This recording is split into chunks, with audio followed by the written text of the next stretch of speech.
আসসালামু আলাইকুম। আপনারা সবাই কেমন আছেন? আশা করি অনেক ভালো আছেন। আল্লাহ তাআলার অশেষ রহমতে আমরা অনেক ভালো আছি, আলহামদুলিল্লাহ। তো প্রতিদিনের মতো নতুন একটা ব্লগ শুরু করলাম। আর আজকের ব্লগটা এই তো আমার জীবনে কি হয়েছে, আমার জীবনে কি ঘটছে সেটা নিয়ে আপনাদের সঙ্গে ব্লগ শেয়ার করতে আসছি।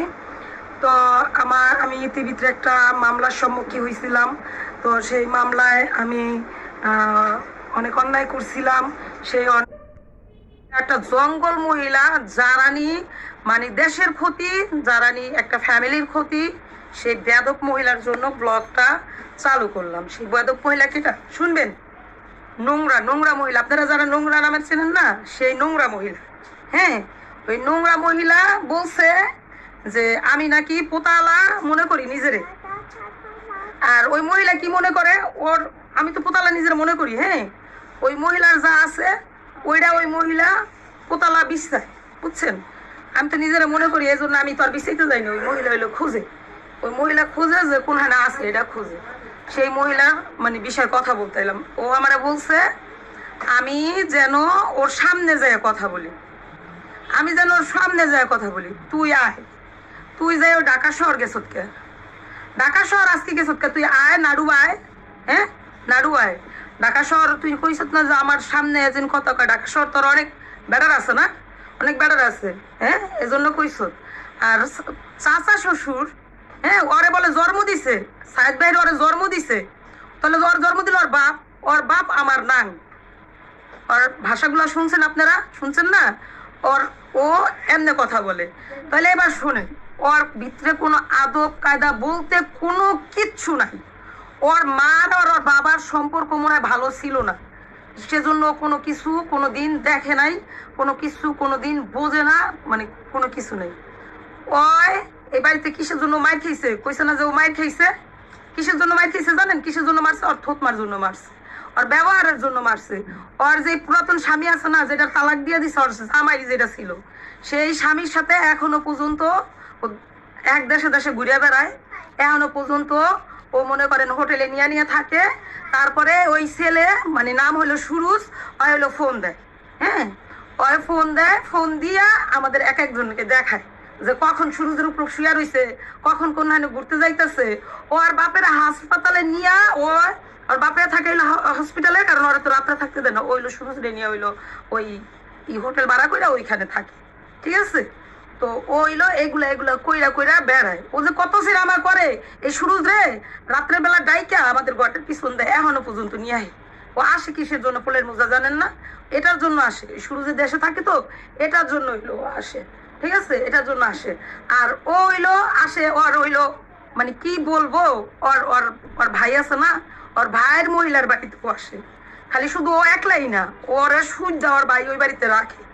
যেহেতু স্বাস্থ্য বোন বিয়া করে রাখতে পারছে, বোন তো এখন আবিয়া, তো বোন শুদ্ধই রাখুক, ওর বোন শুদ্ধই রাখে। এই জন্য হইলে ও এইখানে আসে, বুঝতে পারছেন? আপনারা তো যা না জানেন তা তো আপনাকে জানাইতে হইব। আর আপনাকে জন্য তো আমি মনে করেন যে প্রতিনিয়ত তো আর ডেলি ডেলি মানে করতে পারবো না। আমি নাকি বিয়ে ব্যবসা করতেছি, ও বিয়ে ব্যবসা করতেছে না। ও আমার বাড়িতে আইছে, আমার বাড়িতে আইছে, আমার বাড়িতে আইয়া আমার ঘরে থাকে। আমার ঘরে না থাকা ছাড়াও কই রইছে।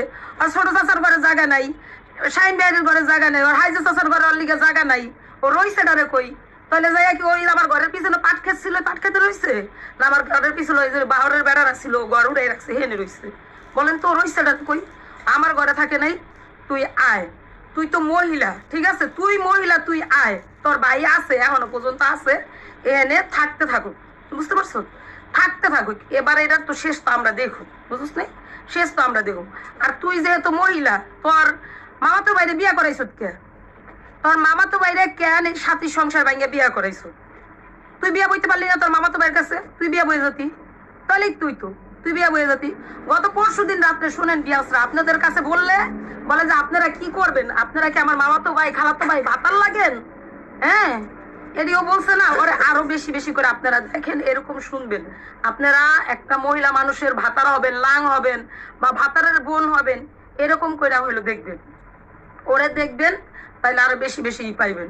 ও আজকে যেই ভাষার কথা বলছো, মানুষটা ওই রকম, ও মানুষটা ওই রকম ভাষার কথা বলে। ওদের ঘরের ভিতরে ওরা মানে ভাই মা বাপ ওদের কোনো লিমিটেশন থাকে না যে কে কোন কথা বলতেছে, কে কি করতেছে, এর কোনো থাকে না, মানে ভিলো থাকে না যে কে কি বলতেছে।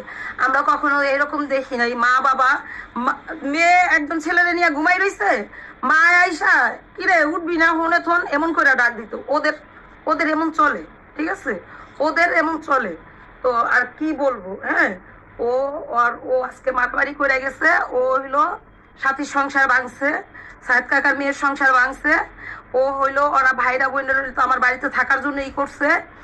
তো কাকায় বলছে যে তুই কেন আমার মেয়ের সংসার ভাঙলি, মেয়ের সংসার কেন ভাঙলো সেটা কনে ওর এত ধরছে। কাকায় যখন দেখাই দিছে তুই এনে এনে থাকো, এনে এনে টাক খাইয়া বেড়াস, তখন কাকার হাতে মানে কাকার গায়ে হাত তুলছে। হ্যাঁ, তখন কাকার গায়ে হাত তুলছে। আর দেখেন এমন এমন করে মানে নড়তে পারে না, ওরে কি মারা মারছে। হ্যাঁ, যা হোটেলে যা, হোটেলে যাই হাত পাও মনে করো যে মেসেজ করে আয়গা, হোটেলে তো আছেই। তুই তো পুরুষ লোক তো আর খুঁজোস না, বুঝছিস নাই, পুরুষ লোক তোর আয়া খুঁজা যায়। তুই যা যাইয়া হোটেলে যাইয়া হাত পাও মেসেজ করে আয়গা, তুই বিয়াস গো কি দেয়তেছ মাইসিরে কি দেয়তেছ। আমি তো বিউ কামানোর জন্য টাকা কামাই, টাকা কামানোর জন্য আমি তো মতন এত নোংরামি করি না। ওরা যা করিস সেই নোংরামি গুলা করি না। বাড়িতে আইসো থাকতেছ, এই বাড়িতে না ছাড়া তখন তো পেটের ভাত হজমেই হয় না। এই বাড়িতে আর জন্য এই যে মিম কালিমাগির লগে যেই ঝগড়া করছো যে কালিমাগিরটা কেন খাইতে পারবি না, কালিমাগির বগলে কেন আইতে পারবি না, এখন কি করে কালিমাগি তো জাজিরা রাহে না, কালিমাগি করে কি তাড়াতাড়ি করে করিম বেহারির বাড়িতে নিয়ে আহে, খোলা মাঠ পাইছে নিয়ে আহে। এর আগে দেয়াতি না, তোর মায় বলে জীবন এহে নাইব না, তোর অন আজকে অন ই পাই গেছো গা, মানে বাজার খোলা পাইছো ওইখানে থাকোস, ওই স্থান ই করস খোলস। দেখেন আপনাদের হয়তো বা আমার ভাসুর শাহিন বেহারি, আমি তার বিষয়ে কোনো কথা বলতে চাই না, কারণ তার সাথে হইলো এটা হওয়ার দরকার ছিল, এই জন্য হইলো এটা হয়েছে। শাহিন বেহারি কালকে দেখছেন ভিডিওতে, সবার ভিডিওতে দেখছেন ডাব পাড়া হয়েছে বাড়িতে। সেই ডাব আমার চাচা শ্বশুরের ঘরে নিয়ে দিছে। হ্যাঁ, আমার চাচা শ্বশুরের ঘরে নিয়ে দিছে, শাহিন বেহারি 2টা ডাব নিয়ে দিছে, আমার ছোট চাচা শ্বশুরের 2টা ডাব নিচ্ছে।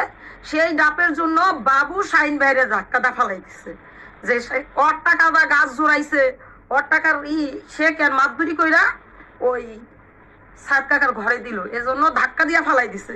এবার দেখ আমার ছেলে একটা আম পারছে দিকে ও পুরা গাছের আম বাইরে পাইরে লাইছে আমারে। আমি বাড়ি থেকে আমানছি দিকে ও আর মাল লগে কি ব্যবহার করছে আপনাকে ভিডিও বানাই দিছে। এবার দেখ তুই ধাক্কা খালি, তোরা যেই ফাঁদ পাচ্ছ সেই ফাঁদেই ধাক্কা খালি, ঠিক আছে।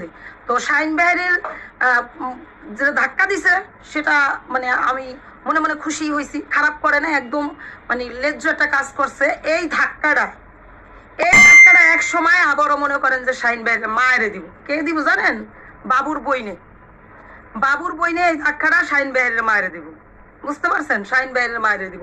সেই দিনের আশায় আছি। বাবুর বোন এরকম কোন জিনিস নাই, না বলতে পারে এমন কোন জিনিস নাই যে না করতে পারে। ওর মতো মাইয়া মানুষের মানে কোনো কিছুতে বাকি নেই। সেটার জন্য ভাববেন না যে অনেক বড় তাল্লুক উড়াইতে পারে। খারাপ জগতে যা কিছু আছে করে দেওয়া সম্ভব, ও সব কিছু করতে পারে।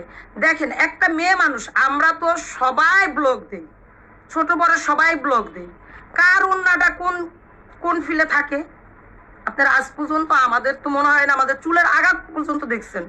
আর ও মানুষে আকর্ষণ দেওয়ার জন্য কিভাবে ক্যামেরার সামনে আসে, হ্যাঁ, কিভাবে ক্যামেরার সামনে আসে। তাহলে ও আমারে বলে নোংরা মহিলা, খারাপ মহিলা। হ্যাঁ, তুই যদি গলায় দড়িতে বিষ খায় ওখানে বিষের বোতল হাতে নিয়ে যদি বলস যে খারাপ মহিলা, তারপরে ইউটিউবের মানুষ বিশ্বাস করবে না যে আমি খারাপ মহিলা, কোনো মানুষ বিশ্বাস করবে না। আমার নন্দের আমার কিছু কয় না, আমার মতো ভালো বউ হয় না, এই জন্য আমার নন্দের আমার কিছু কয় না।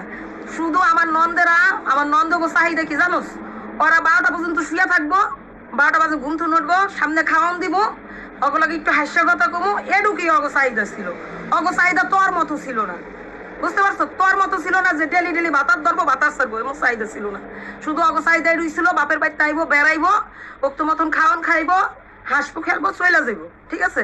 আর তোরা যখন এই বাড়িতে আসা শুরু করছো তখন অগো মানে মজলিসটা আরো বিকরাইছে, আর অন্য অন্য কাজ করার করে।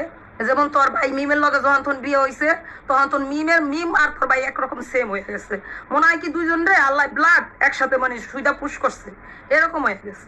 এত জঘন্য ধরনের ব্যক্তি হয়ে গেছে, জানোয়ার বলছি লাগছিল। হ্যাঁ, আর আমার শাশুড়ি আমারে কি কইছে জানেন? আমার শাশুড়ি আমারে বলছে যে সে যদি আমি বাড়িতে যাই আমার চুলটাই না ছিঁড়া ফেলবো, আমার চুলটাই না ছিঁড়া ফেলাইবো। তাহলে ওইটা হইলো তার স্বামীর বাড়ি, তার ছেলের বাড়ি, তার বাড়ি, এজন্য আমার চুলটাই না ছিঁড়া লাইবো। এবার আসেন, আমার শাশুড়ির ইচ্ছা তার মাইয়ার ওই বাড়িতে থাকুক, যেহেতু তার মাইয়া গো সুন্দর করে সংসার হইতেছে না, ভালোভাবে থাকতে পারতেছে না, তার পোলার বউরা তার সাথে সংসার করব, এটা তার ভালো লাগতেছে না। হ্যাঁ, ভালো লাগতেছে না, এই কথাটা এই বিদায় বললাম। তাহলে আমি বলছিলাম যে মা আপনি আমার বকা দিচ্ছেন, আমি আপনার বকা থেকে দূরে গেছি, আপনার মুখ থেকে যেন দ্বিতীয়বার বকা না শুনি, আর আমার মুখটা যেন আপনার প্রতি কোনো বকা যেন নাই বাইরে হয়। সেই শাশুড়ি আজকে আবার কি কয় জানেন? আমি বাড়িতে গেলাম আমার চুল ছিঁড়ে লাগবে। তাই আলা আপনারা বোঝেন, আমি আর কিচ্ছু বলবো না, কি করতে হবে না করতে হবে সেটা আপনারা করেন। আর হইলো এই যে শারমিন, হ্যাঁ, ঢাকা শহরে চিপা চাপা গল্লি আনাচে কোনাচে বড় বড় হোটেল হইতে থেকে শুরু করে নিচতলার হোটেল পর্যন্ত, চর হইতে থেকে শুরু করে মনে করেন পদ্মার পার পর্যন্ত সব চেনে, ঠিক আছে, সব চেনে। আর এই